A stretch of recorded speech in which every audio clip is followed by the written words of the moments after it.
Welcome back here. Day number 2's wrap up of official racing action here at the 2017 VCI Powered by AM Racing Engines Florida Winter Tour, presented by Fikse Wheels. My name is Xander Clements, the voice of MAXSpeed Entertainment here in 2017.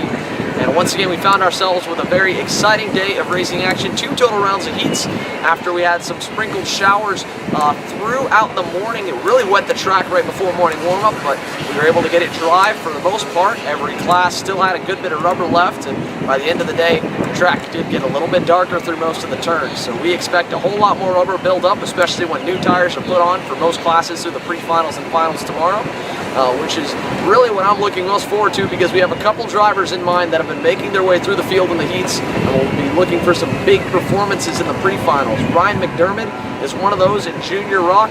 He's been coming from dead last in all 3 of his heat races, and he's been flawless doing so, making his way forward, no penalties, and inside the top 10 with 3 top 10 finishes overall between Heat 1, Heat 2, and Heat 3. He should have a fairly decent starting spot for the pre-final tomorrow in Junior ROK, probably around the mid-high teens overall. But it will still be a good enough spot, especially if he's on the inside, to challenge, get into the top 5, and then maybe battle for the final victory. We also had a couple other front runners really stand out today in Junior ROK. Eduardo Barrichello, after a second place run in heat number 1 yesterday to Rias Duke-Medjen, he came away with 2 heat race wins today, and I believe he's one of the front runners for the pole in the pre-final. So expect Barrichello to be a force to be reckoned with.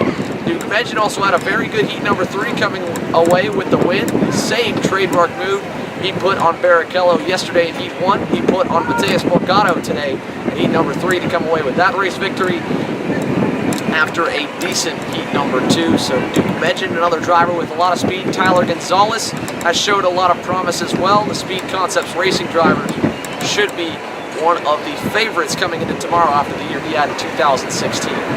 In Senior ROK, Ryan Norberg again has still been the class of the field. Austin Garrison has closed the gap aboard his comp cart for J3 competition, and in fact he was able to actually get to the lead a little bit in heat number 2 off the start, coming from the outside lane. A great job to do so, but unfortunately was unable to hold it. Norberg's pace still probably a 0.5 to a 1/10 of a second better than everyone in your Senior ROK field. Gianluca Pedikov, Arthur Least, and Augustus Soto Sharipa will all be challenging Norberg tomorrow and trying to find a little more speed tonight. In our ROK Senior Shifter division, we still had Jonathan Tanon showing the way, but in heat number 3, AJ Myers was actually able to run him down a little bit near the end until he ran out of laps about a second back.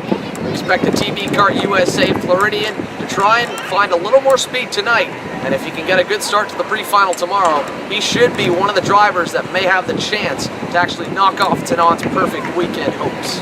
Again, Tanon and Norberg still on track for a clean sweep of the sessions. Unfortunately for Renato David in ROK Master Shifter, he was knocked off in heat number 3. Figuratively, of course, just a poor start put him to the back, and then that allowed everyone else to take advantage. Unfortunately, he came second, hard charging back through the field. In ROK Master, not too much action. We had a bit of a battle out in front for the top 3 once again, but at the end of it, it was still a fairly calm set of heat races here, heats 1 through 3. We'll see if anything heats up in that class for the pre-finals tomorrow.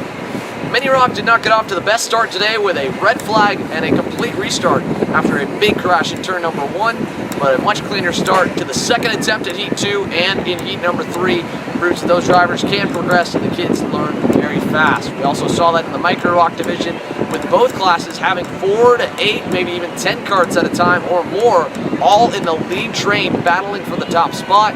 And that's just a testament of how much fun it is to watch and race here at the Homestead Karting facility with such long straightaways for these cadet motors, but also to how close and how talented some of these kids are. The depth of field in Mini ROK and Micro ROK, very impressive here this weekend. That about does it for most of our classes today. Of course, tomorrow we have the pre-finals and the main events.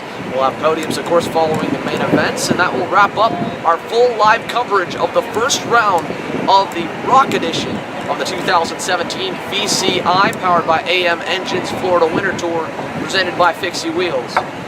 The live broadcast will, of course, be on MAXSpeedEntertainment.com and through in-app video and audio on Race Monitor, our official timing and scoring app of MAXSpeed Entertainment.